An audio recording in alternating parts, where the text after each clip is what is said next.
Well, my early memories are just from 53rd Street because we moved there when I was not quite 3 years old. So um, it was a homey place. It was a place where you could ride the bus or the streetcar, which I did as a young kid, and feel perfectly safe. And school was walking distance. Things were safe. My grandfather ran a grocery store, and we'd go to his house for dinner on Sunday, and it felt very homey, I would say, in a way that I don't know if places feel that way usually anymore because of the changing times. This was in the 30s, so it gave you, as a child, it gave you both a feeling of freedom and a feeling of security, and that's a nice combination to grow up with. I spent time there, but especially I spent time with my grandfather because he was a grandfather, so it was fun for him, and he taught me how to play cards, and I loved going over to his house, and he'd have me over to spend the night, and I sensed with my grandfather at a very early age that he loved me for who I was, sort of unconditionally. Even as a little kid, I kind of knew that. He never told me what to do or corrected me or anything. So that was a wonderful place to go, and I still think about him with very, very fond memories. That's great. What I remember was he had an investment company, and sometimes we'd go down there on Sunday and we could play with the adding machine, and it was a stock and bond company, which he started in the depths of the Depression, which as an adult, when I look back, I thought, wow, did that ever take a lot of nerve? Because he'd lost his job and they'd lost their savings in the bank and all the things that people suffered from during those times. And he always seemed like an important person because he did a lot of things. He taught an adult class, a Bible class at the church. He was an elder at the church. He was served on the Omaha School Board. He was a Mason, and I think he got to be a Shriner. Those were sort of mysterious things that I didn't know much about. But at the same time, he always had time for us. He read us stories. He was sort of the fun person in the family. My brother and I on Sunday mornings would go down and get in bed with him, and he would tell us ghost stories, which we loved. And he had a sense of fun about him as well as being interested in the important things in the world. He was a terrific father. It was a religious household that, my parents with us went to church every Sunday. They didn't smoke, they didn't drink. And we grew up with a sense of purpose in that you were supposed to be making the world a better place. Now that sounds like a big thing, but it was there, and my dad, those were my dad's ideals, and my mother supported him in those. But he was the one that really had those intentions. I think there was the sense that if you were a boy or a young man, you were expected to make something of yourself. And for a girl, you were supposed to get good grades, be polite, be helpful, look pretty if you could, and your highest calling would be to find a good husband. That's their world. And later, as a grown-up, I've looked back on that, and I understand that was their world. But we did get a good education. I went off to college, and there was always an emphasis on education. So I had the benefit of that. But in a sense, when I was growing up, the highest ideal was to marry someone who would do good, like a minister or a doctor or something. I wound up marrying a medical student, but anyway. But because I had any sense of mission or ideals or making the world better would be accomplished through my husband. I changed about that, but that's what I grew up with. My mother was a very hard worker, a very good manager, had a lot of ambition and competitiveness, but there wasn't an easy place for her to express that except through her husband, who was achieving that, and also I think through her children, and probably with my brother, he needed to make something of himself. I mean, Doris and I had other another agenda given to us. But and I think my brother Warren got a lot of his extreme competitiveness from my mother, actually. Oh. My dad accomplished a lot, but she had that kind of real driving edge of wanting to be the best, or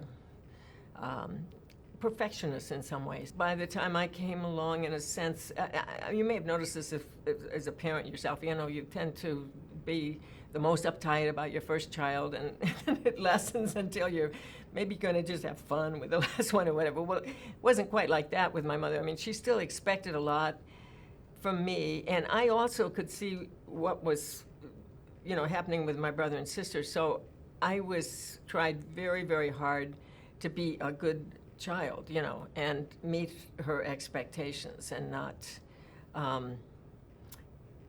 do anything that would embarrass her. It was very important to her how we looked to other people. I think both Doris and Warren are in a sense more entrepreneurial than I am. If you're talking about a jazz band or something like that, they would be the star singer, and I would be in the back playing the drums or the piano or something like that, and I would be happy to be back there, and they like to be in the front, and they're good at it. They're wonderful at it, both of them, and so they were pushing the boundaries, I think, more than I was. So that was a big factor, and I because I was probably able to conform to what my mother expected better, I probably got more appreciation, more even love, because I did feel loved by both my father and my mother. Even though with my mother, I knew it was more conditional than with my father, but still, I managed that pretty well. But I did, I'm aware of, yes, I did experience that, yes.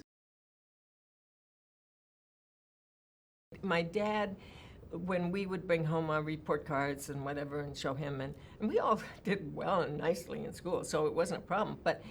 And his response was always, I want you to do the best you can. And he never said we had to get all A's or this or that or whatever. He never set the goals. He said, I want you to do the best you can.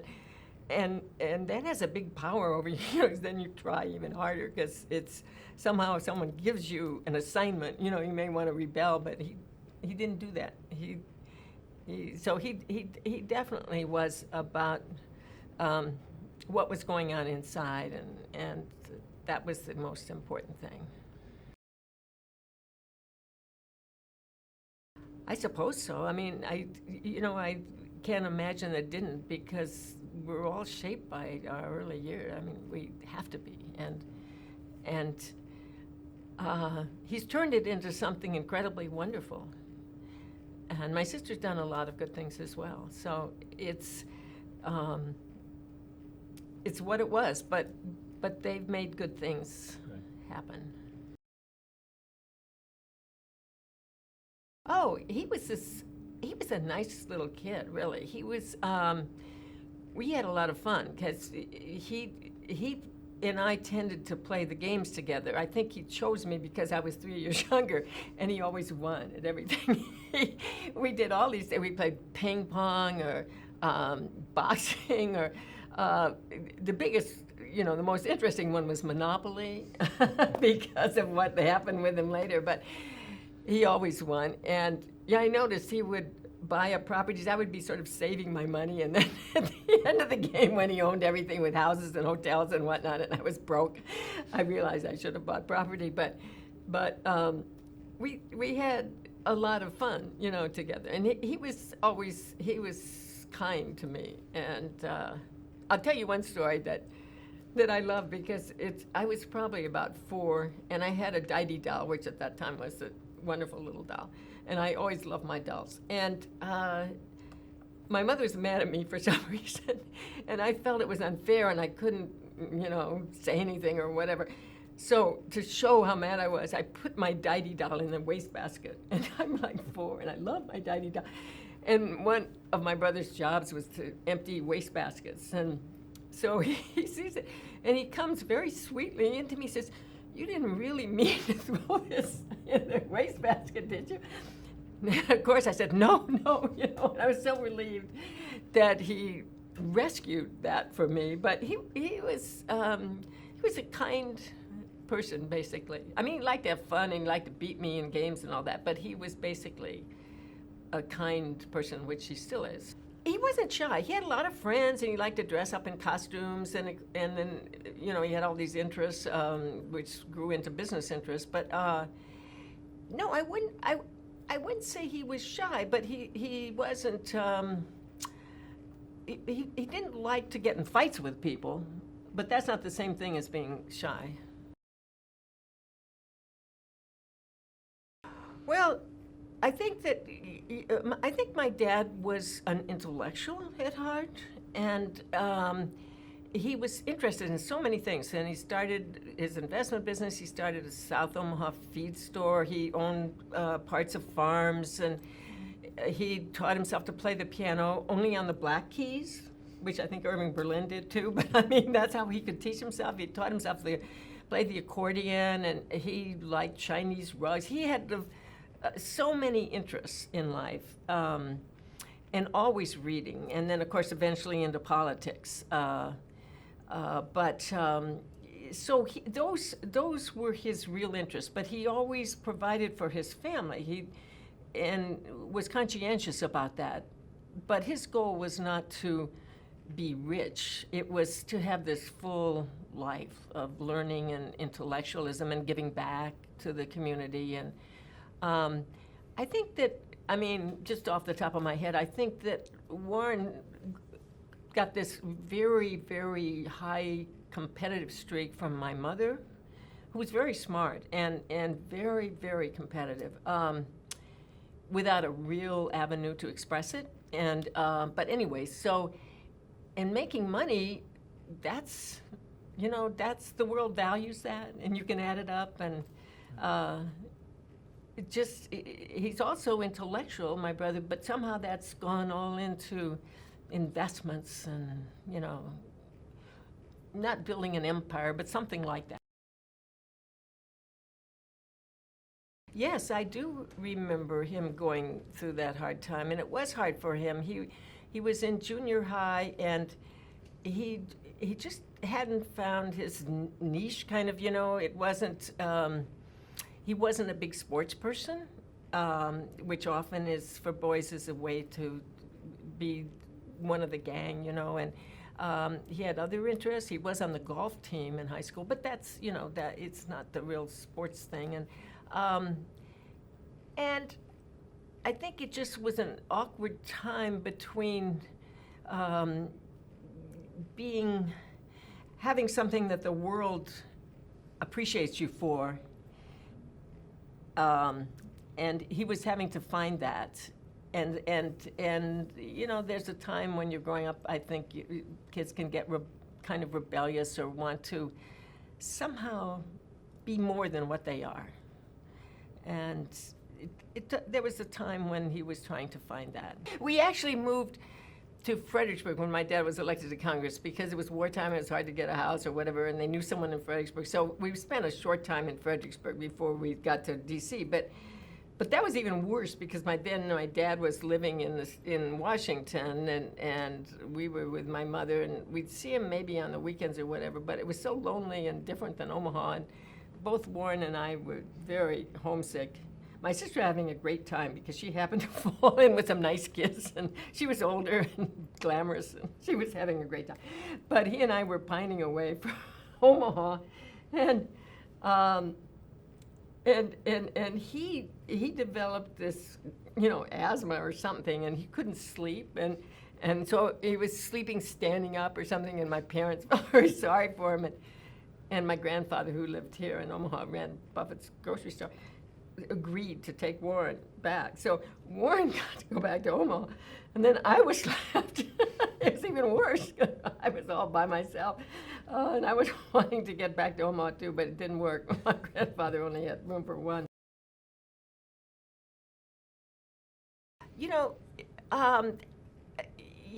I never looked at it that way because he was my brother.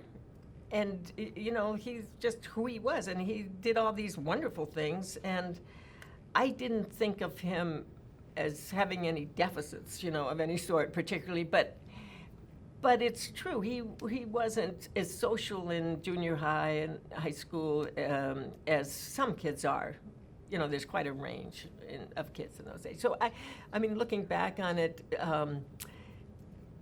I can understand, I had glimpses of that, but he was my brother, so I just accepted him for who he was, and I probably didn't realize that his struggles were as big as they were. Well, my dad had lost the election in 1948, so we moved back to Omaha from Washington, and so I spent my last year and a half at Benson High School, and I wanted to go to Northwestern, and in those days, it was actually easy to go where you wanted to go. So anyway, and it turned out that I found out that Susie, who went to Central High School, and I just knew in a very, very slight way, was going, so I thought it would be fun if we were roommates, and she thought so too. So we became roommates at Northwestern, and we'd known each other slightly, but not well, because we went to different high schools, plus I was in Washington. But anyhow, and she was a very, very special person. And because we were roommates, we were seeing more of each other. And then Warren was around, when we were home. And that's essentially how they really met, was because we were roommates. So that turned out to be a wonderful, lucky thing. And I remember I felt so lucky when she married him, because I thought, oh, good, I'll be close to her all my life. Well, Susie was ahead of her time in that she understood the importance of feelings back in the 50s, when, at least in my family, or a lot of people's families probably, nobody even talked about that. That just wasn't, it's so different than what it is now. But she was way ahead of her time, and she understood that people's feelings were important, and she cared about other people. And she had a knack for really connecting with people at a level that didn't happen usually. And so people loved her and wanted to be around her, and she understood people. And I mean, my brother found that really magic, but most people did. There was a question of Warren was in the National Guard, because in those days you had to either be in the service of the National Guard or something, or you would get drafted and sent to Korea or wherever it was. And he was in the National Guard, and the Missouri River was flooding, and they were calling up the National Guard.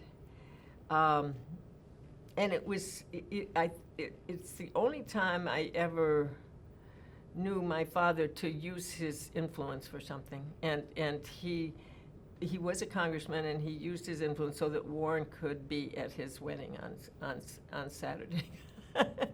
Good thing he did, I think. Yes, I did. I mean, I did, and at the same time I took it for granted, but I did know, because I remember at one point he said to me, I'm going to be a millionaire, which millionaire in those days was huge. It's like a billionaire now at least. But anyways, I'm going to be a millionaire by the time I'm 30 or something like that. And I was probably about 12 when he said that to me, and I thought, yeah, he will be. I mean, I mean, it was totally outside of anything my family had experienced, but he just was unusual that way. He just was someone that was good at business, and even as a kid, I could see that, and I had confidence that if he said that, he would do it, and he did. Actually, I think he did it earlier than what he announced, but anyway, he did it. Well, he's always liked simple, sort of straightforward food. Yes, yes, always.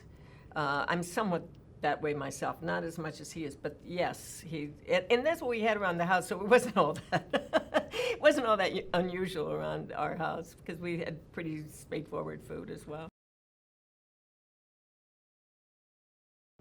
Well, I I was away at Northwestern because Susie was with me at Northwestern, a roommate, and then she got married in sophomore year and didn't come back that sophomore year. So I was off, but they seemed to be a happy couple, and Susie had very lovely taste and did things like got some more modern furniture that was new at the time, and Warren seemed happy in his business. They seemed very happy together to me. Well, actually, my father was a conservative Republican. He was a conservative Republican, not so much like conservative Republicans today, but more someone who wanted individual liberties for people to, express themselves as much as possible without harming other people. And my mother wasn't that interested in politics, but it's interesting because he changed, and I grew up in that household, and I'm a registered Democrat, and tend to see things from that side.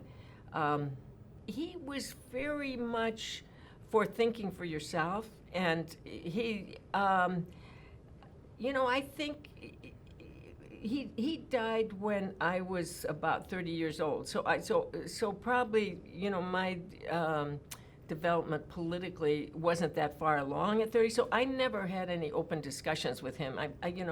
I went towards Democratic things after he died, but I think he was for all of us to think for ourselves. I think it would be okay. I think I could sit down with him, now and have a conversation about those things. And he was very intellectual. I mean, he would understand, I think.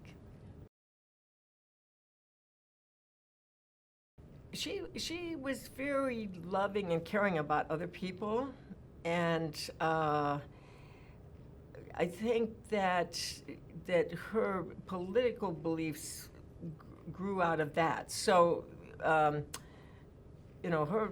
arms were wide open, and it was more about the individual and being empathetic and understanding of other people and what their needs are, so that that was.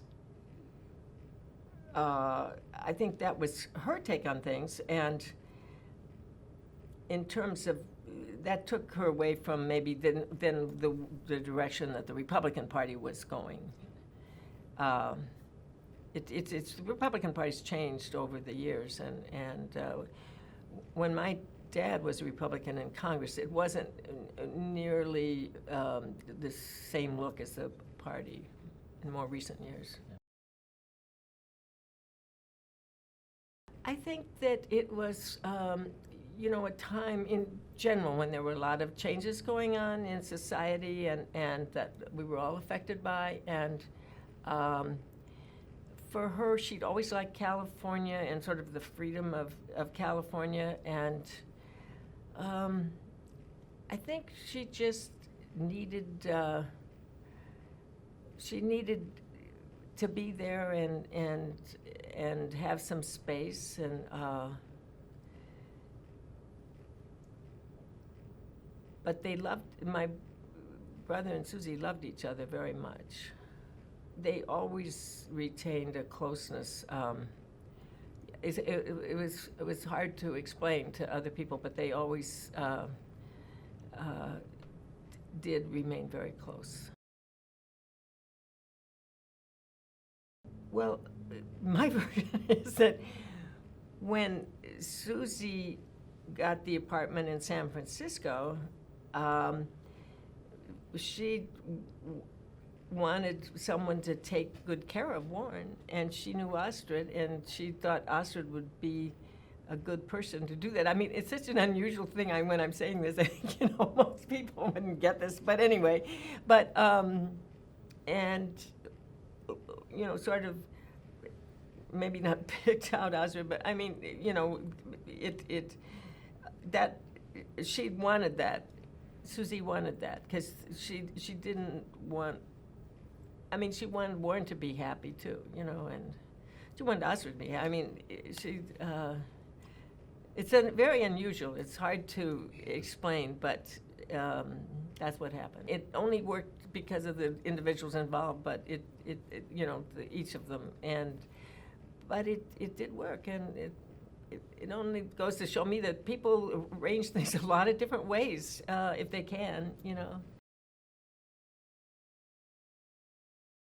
Warren likes a simple life around him. He has an incredible brain that, and runs the Berkshire Hathaway and is a genius at what he does. But in terms of his own life around him, he prefers that it is kept simple and comfortable and Midwest values, or he's not someone that wants to go out and party and that kind of thing. So Omaha is a place that's supportive of that in him, and it's a wonderful place for him.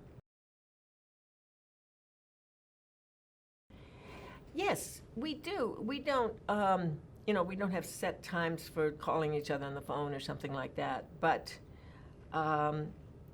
I feel in touch with him, and if I want to talk to him about anything, I would just pick up the phone. And I think we understand each other with few words passed, between us or whatever, and we look out for each other, and it's wonderful. Well, he's brilliant. He's brilliant in running companies, and personally, I remember he's my big brother, and he's always been my big brother, and it's wonderful. That's a wonderful thing. He's been a wonderful big brother. So that's first and foremost how I remember him. Now, how other people will remember him is that he created Berkshire Hathaway, this incredible company, and he makes it all work, and he's a brilliant person, really. I think they'll remember him as an incredible financier or investment, person. I think. I can't imagine they wouldn't. No, I wasn't surprised. And I wasn't surprised because he's always thinking out of the box. And I knew that if he decided that, it must be a great idea because he's had that track record, as far as I'm concerned. And also, I thought it lets him do what he does best, which is doing business stuff, and then he knows, he respects Bill and Melinda Gates and what they do in the field of philanthropy, and he trusts them, and then he can concentrate on what he does best. So I thought, it made sense to me. It made sense to me. He's very good at that. He's extremely good at focus. Incredibly. I'm sure that that's a huge part of his success, besides his, ability to make investments and financial thinking and all that, but his ability to keep it simple and know what he can do and how he wants to do it. And at the same time, he's nice to other people. Doesn't trample on other people. he's good at avoiding catastrophes of any sort. Right, right. No, he's wonderful. I mean, amazingly good at that. Yes. Yes, I agree with that because he's managed, it's very hard, but he's managed, I mean, hard for most of, but he's managed to live his life honestly and keep his principles and make it work. And that's really amazing. I mean, he has very high standards for himself, and he's kept to those, and without a lot of people getting real mad at him or anything. I mean, it's that's an amazing ability that he has, yeah, to do that. I think one thing that I would say to you is that, and this is unusual because you only grow up in your own family, so you don't know what it's like to grow up in anybody else's family. But I, I always thought from the start that he would be very successful and make a lot of money. I don't even know why, because that wasn't my dad's. My dad was more interested in politics than making a whole lot of money, although he certainly provided for us in a very nice way and all that. But making a lot of money wasn't his thing. But Warren, he just had this, I don't know, he was just his own self, and he was just always having these businesses and always moving ahead, and just kind of his own phenomenon. He did collect bottle caps, which I remember he would go around to the gas stations. At that time, gas stations sold pop, and it was in a thing, and you could, and the bottle cap fell in the container below, and he would go around and collect all those. Nobody cared. They would be happy to give them to him, and he'd bring them home and spread them out on a piece of paper, newspapers in the living room, and divide them all up. And he was making essentially what we would call a marketing report. Well, he knew he was making a marketing report, but to find out what was the best sellers, just to satisfy his own. He was a kid. He wasn't selling anything. He knew people's batting averages and all of that. I mean, it's big on all kinds of statistics. Yes, definitely. As a little sister is sometimes he would fool me out of getting out of the chair that was by the radio. That was the best place to sit because you could listen to the programs. We didn't have TV, it was just radio. And I was younger, 3 years younger, so I'd be sitting listening to Little Orphan Annie or something, and he'd want that chair by the radio. So he'd entice me somehow into the kitchen to get something, and then he'd go running and get the chair. And it was just once I fell for that. I fell for that several times. Anyway, I love him because he's my brother. He's my big brother. And I've always felt a big bond with him. And that's the really big thing, I'll probably cry, thinking about that, because that's the big thing. And then there's also, he's had this incredible success, and I'm proud of him, and it amazes me in a way. I mean, I still haven't gotten used to it, and it's made my life much easier in so many ways. I mean, it made a lot of people's lives easier in so many ways. But first and foremost, he's we love each other, and that's more important than anything else, really.